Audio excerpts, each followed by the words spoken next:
Hey guys, Lorena Magana here with NewFilmmakers Los Angeles. Today, I'm talking to director Tanya Goldberg about her new film, Great Western. Let's take a look at a clip from the film. Maybe I shoot the men who took my family. You make it all seem so easy.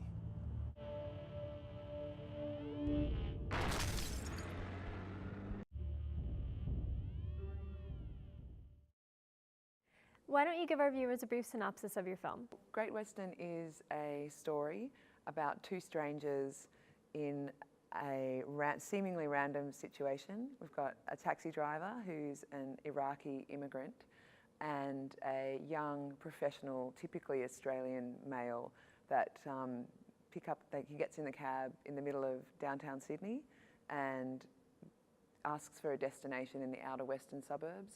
And that destination keeps shifting along the way. And as we get to the end of the drive, we discover that it's not such a random encounter after all. Tanya, how did you come to collaborate with Trent Bartfeld, the writer of this film?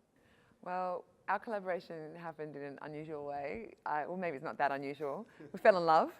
And then she made me write something. Well, we fell in love, and Trent was a writer, I'm a director, and so it was kind of natural for us to be looking for things to do together. And this was a script that Trent had written before we got together, and I really loved it. I think what I do love about it is that it was trying to engage with a very pressing political issue that still has real currency and urgency, not just in Australia, but all over the world. But at the same time, it's a really pure human story, and that's what appealed to me. It actually transpired that I was working with another writer on another project, and his wife was at film school with Tanya, and I got her interested in the script first, and then together with the producer we took it to Tanya to direct, but Tanya kind of knew about it already. It was very kind of convoluted, and close proximity was never a case that we're, looking around for another director, or I was looking around for another producer or anything. It was always going to be the people that we ended up working with. It just kind of took its time to find its moment, I guess. Yeah. The subject matter that your film deals with is very controversial and very political. How has it been received in Australia, where this film takes place? Really good question. We've had a couple of screenings down there.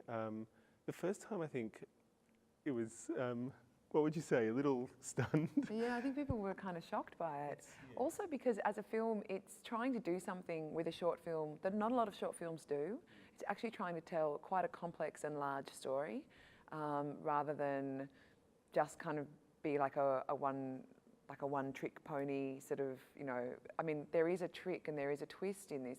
Well, there's actually a double twist in this film, but it's a very slow burn, and it's actually quite a large story that builds and then concludes and sort of punches you in the face. So I think the first time it screened in Australia, there was a little bit of a shock because it was screening in amongst a lot of comedic films that were doing something very different with the form. The second time it screened, unfortunately we weren't there, we were already overseas, but we were already in LA, but we know that we got the Audience Choice Award at that screening, so it must have gone down okay. Yeah. I think amusingly, I guess that screening was held in the Parliament House of New South Wales, and being a politically orientated project and film, that's a surprising outcome that it had that reaction in Parliament House, where it might be a touchy issue.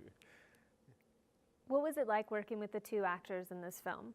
The script itself was always written for Costas, who plays the taxi driver Yusuf. He's quite a well-known performer in Australia, but it's not all he does. In a lot of Australian TV shows and films, he's the guy that plays a comedic ethnic type. And in real life, he's a friend of mine, and he's the warmest, sweetest, one of the smartest people I know. He happens to be a criminal lawyer and a very successful businessman as well. And I really wanted to showcase the other dimensions to him and give him a part that reflected what he could do, but also almost like the man that he actually is. Mm. And so the script was kind of tailored to that from the beginning, but in terms of the performances that were captured, I mean, Tanya can address that a little bit more. Well, that was what was so attractive about the script, was that it was an opportunity to craft two really fine performances. And Costas, you know, his experience is much more in broad comedy, so it was a real. It was a great challenge to work with him on fleshing out a more dramatic role. And part of, like, the really essential part of doing that was casting Matt Doran to play Grogan. And Matt's a really phenomenal young actor and has been in tons of great stuff. He was, you know, big role in The Matrix, for example, you know, a long time ago. But you know, when Matt came in to read for the role, he literally just changed the temperature of the room. And we auditioned a lot of guys for Grogan, and I just knew instantly that he was the one. Was it always your intention to keep it open at the end? It was never at any point of writing it anything different. I wanted to pose questions and leave it open-ended. To this day, I don't know if I'm revealing too much. I don't know what Yusuf does. I made a decision that I wasn't going to explore that answer because building to it and putting the character in that moral, spiritual, physical crisis was where I wanted to get to, and I wanted to make sure that I had that sorted. Well, thank you guys both so much for taking the time to talk to us today. Well, thank you for having us. Thanks.